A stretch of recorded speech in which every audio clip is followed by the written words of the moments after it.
Setiap tahun kita meraihkan Bulan Kebangsaan dengan sambutan Hari Kebangsaan dan Hari Malaysia yang sudah semestinya kemeriahannya dirasai dengan kemegahan kibaran Jalur Gemilang di serata tempat. Penasih terfikir bagaimanakah tercetusnya nama Jalur Gemilang dan apa maksud lambang dan warna yang terdapat pada Jalur Gemilang. Bendera merupakan lambang kepimpinan, simbol penghormatan, martabat, kekuasaan dan kedaulatan bagi sesebuah negara. Begitu juga dengan Jalur Gemilang yang pada mulanya dikenali sebagai Bendera Persekutuan Tanah Melayu hasil rekaan Muhammad bin Hamzah, arkitek dari Jabatan Kerja Raya Johor yang telah mendapat pilihan majoriti daripada 373 rekaan. Seterusnya digelar sebagai Bendera Malaysia selepas gabungan Sabah, Sarawak dan Singapura dengan Persekutuan Tanah Melayu bermula 16 September 1963.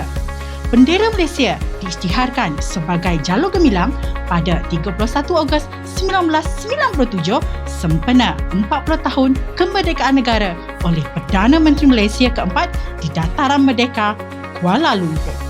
Ukuran bendera adalah 6 kaki lebar dan 3 kaki panjang serta mempunyai 14 jalur. Lambang jalur adalah satu laluan yang lurus, hala tuju yang sama dan arah yang sama dianuti oleh rakyat Malaysia. Gemilang bermaksud bercahaya, terang benderang dan cemerlang. Jalur Gemilang melambangkan kecemerlangan negara dan rakyat Malaysia dalam mengharungi suasana kehidupan dengan penuh gigih, taat dan bersatu padu bagi menjaga nama dan menaikkan imej negara. Merah melambangkan kesanggupan, keberanian, kegagahan dan kegigihan rakyat menghadapi segala cabaran. Putih pula melambangkan keluhuran dan keikhlasan. Biru, perpaduan hidup yang rukun dan damai. Kuning, bermaksud kesetiaan rakyat kepada raja dan negara. Anak bulan pula bermaksud Islam sebagai agama rasmi negara. Bintang pecah 14 pula bermaksud perpaduan 13 buah negeri dan wilayah persekutuan. Memandangkan Jalur Gemilang merupakan lambang kebesaran negara. Jadi, cara untuk mengibarkan Jalur Gemilang juga haruslah tertib.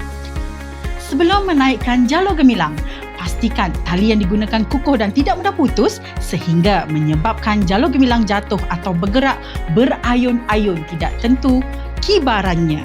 Bendera dalam keadaan baik, tidak terbalik dan tidak diletakkan di tanah semasa hendak menaikkannya.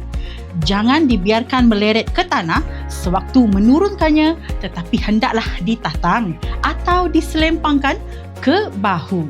Selepas digunakan, Jalur Gemilang hendaklah dilipat dan disimpan dengan baik di tempat yang tertentu supaya tidak dilangkahi atau dipijak. Pemasangan Jalur Gemilang pula. Jalur Gemilang hendaklah dipasang secara melintang sahaja. Jika disambung dengan kuantiti yang banyak ataupun flatline, kedudukan bendera haruslah dipasang secara melintang. Kerajaan telah memutuskan banner Malaysia hendaklah mempunyai satu reka bentuk sahaja yang telah ditetapkan melalui Surat Pekeliling Am Jabatan Perdana Menteri Bilangan 1 tahun 1990. Bahagian atas mengandungi bulan dan bintang berwarna kuning yang menghala, ke atas berlatar belakangkan warna biru. Bahagian bawah pula mengandungi 14 jalur merah putih membujur dari atas ke bawah, mempunyai ekor di bawahnya adalah berukuran 1/8 daripada panjang banner Malaysia. Dari sudut hadapan, kiri banner Malaysia bermula dengan jalur berwarna merah dan diakhiri dengan jalur berwarna putih. Penggunaan Jalur Gemilang ini selalu orang buat, tapi benda ini adalah salah.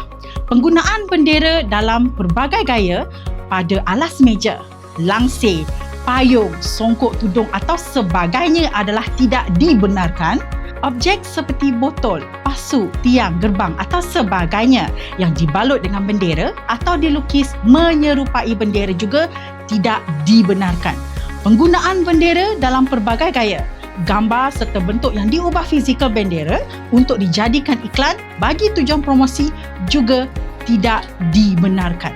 Tidak dibenarkan juga menggunakan bendera untuk penghasilan logo atau menggunakan bendera dalam infografik yang bertindih antara teks dan bendera.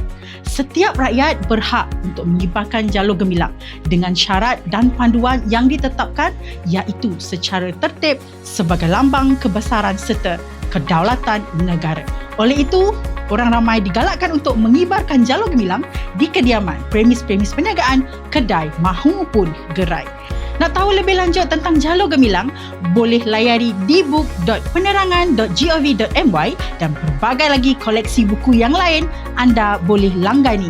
Sampai berjumpa lagi. Bye-bye.